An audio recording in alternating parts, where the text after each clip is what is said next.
O kaip jūs manot, kodėl gali pasaulis, arba, galim tai pavadinti Dievas, jis, kai jūs numirsit, pradės spręsti, ar jums duoti vėl visą tą konstrukciją, visą tą pasaulį, visą tą namą jums pastatyti ir duoti, arba ne. Kas gali sprendimą įtakoti? Ką? Ką jūs padarėt?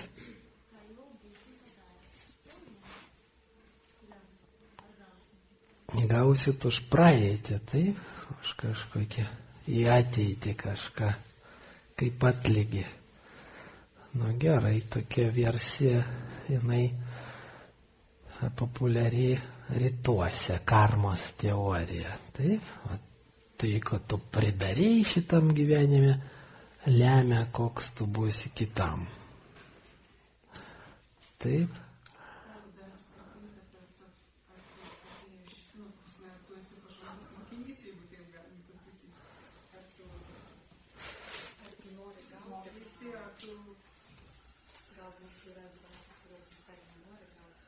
Taip, be abejo, ar tu nori gauti, čia pirmas klausimas, ar tu nori. O uždavinius kur gauni? Tai jeigu tu turi uždavinių, gimimo akimirkai gauni, tai kas lemia, gimstu ar negimsi, jeigu tik ir gimimo metu gauni.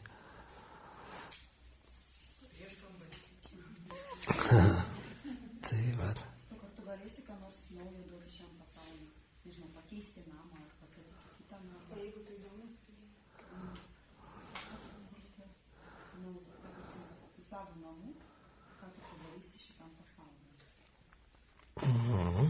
Dar kokių bus versijų? Ką? Kaip atostogas irgi jau aš esu nusipelnęs, taip jau. Gerai, tai čia kaip premija, ar čia kaip tiesiog yra žmonių, kur teigia, kad šitas gyvenimas toks žiauriai nemalonus dalykas ir mes čia kaip kalėjime jo. Tai reiškia, pridirbai šitam gyvenime, gausi kitą, kaip jau pratęsia tau laiką jo. Gerai, tai va, viską, ką jūs sakote, turbūt taip ir yra. Daug yra faktorių, kurie sprendžia, ar tau verta toliau eiti, ar neverta. Ar gausi kitą namą, ar negausi. Vieni turi kažkokių ketinimų, ten nerealizavo šitam gyvenime, nespėjo.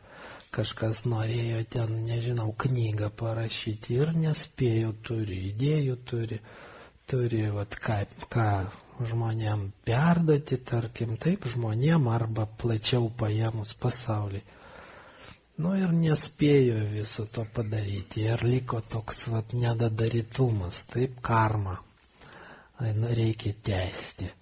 Kiti tiesiog jam patinka gyventi, jie ten mėgautis ateina, džiaugtis gyvenimo, ten valgyti skaniai, mylėtis, ten kažkaip kiti knygų rašo, kažkas skaito ir kaifuoja. Taip.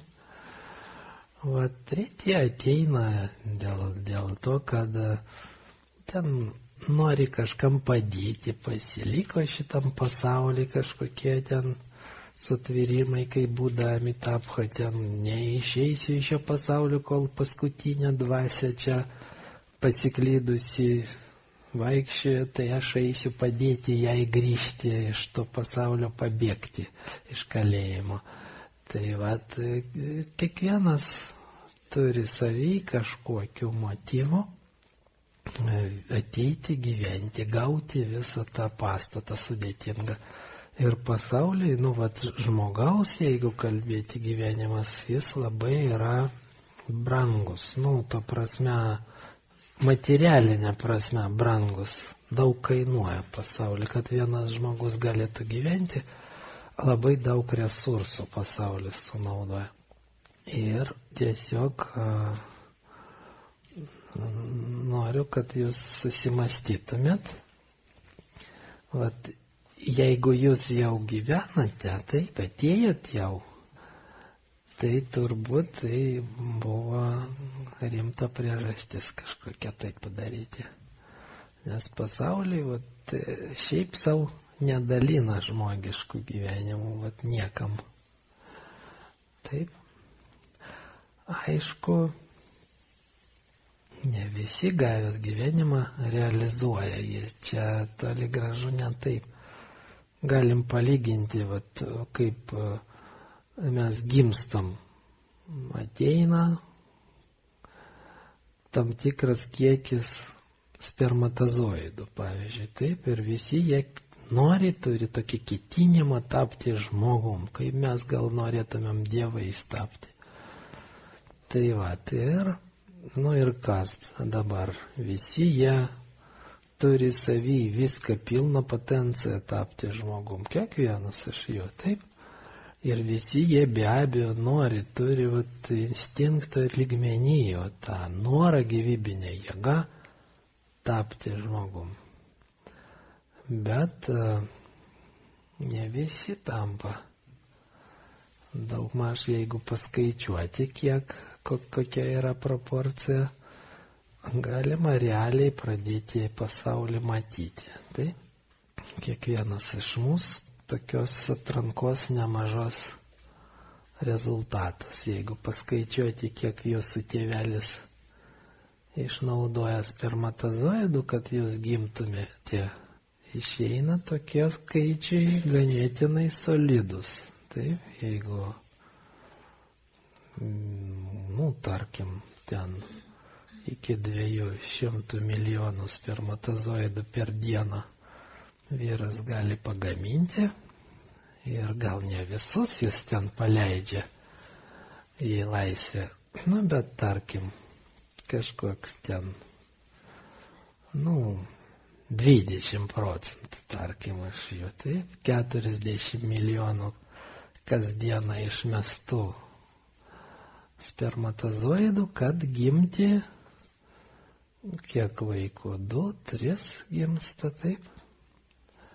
Tai kasdieną padauginkit į dienų skaičių, kiek tas žmogus gyvena, ir gausit, kad jūs faktiškai, galima sakyti, kaip pasaulio čempionas, tarp kokių 7-8 milijardų jūs vienintelis gavot gyvybę, gavot tam žmogaus gyvenimą, vienintelis iš tokio kiekio, taip. Tai jūsų motyvacija turėjo būti labai stipri. Jeigu atmesimės tokio kaip atsitiktinumo faktorius, kad čia atsitiktinai,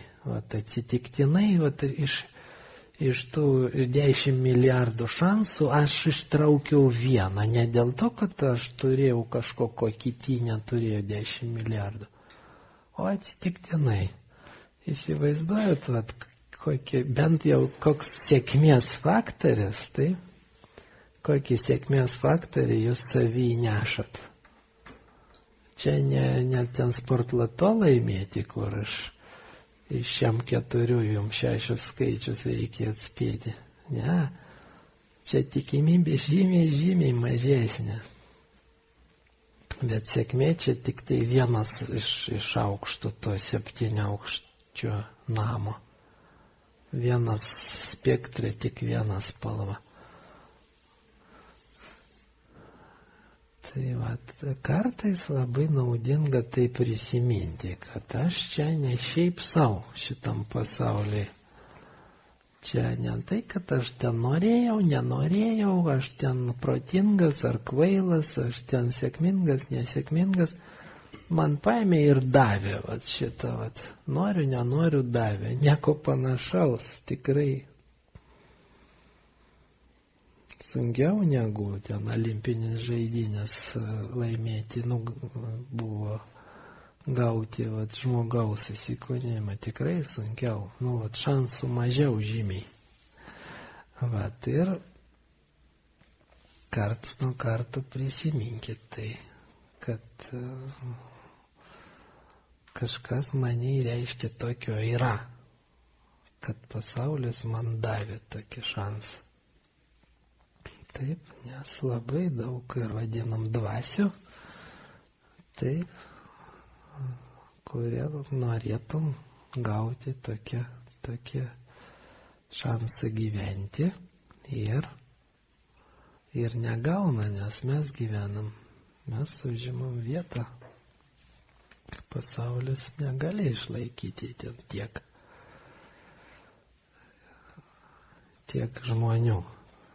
Taip, labai ribotas resursas. Kad žmogus gyventų, reikia tokio pasaulio sustatyti, tokio sudėtingumo pasaulio sustatyti.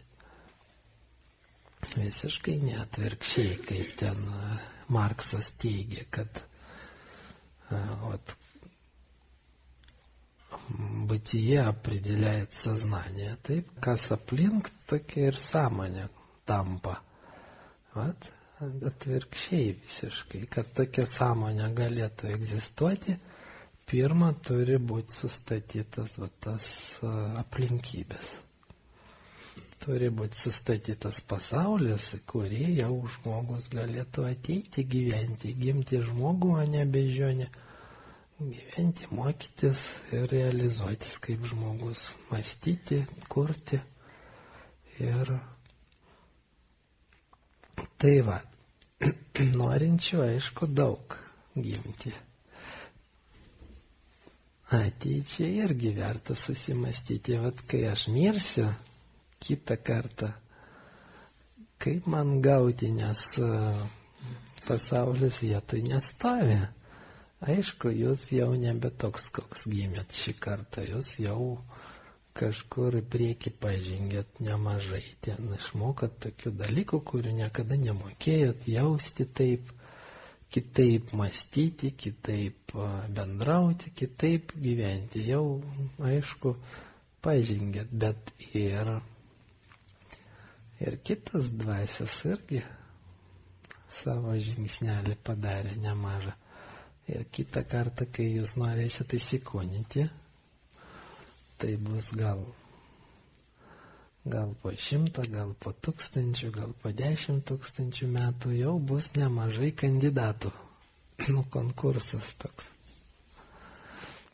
Tai aišku, reikia, daug kas norėtų čia.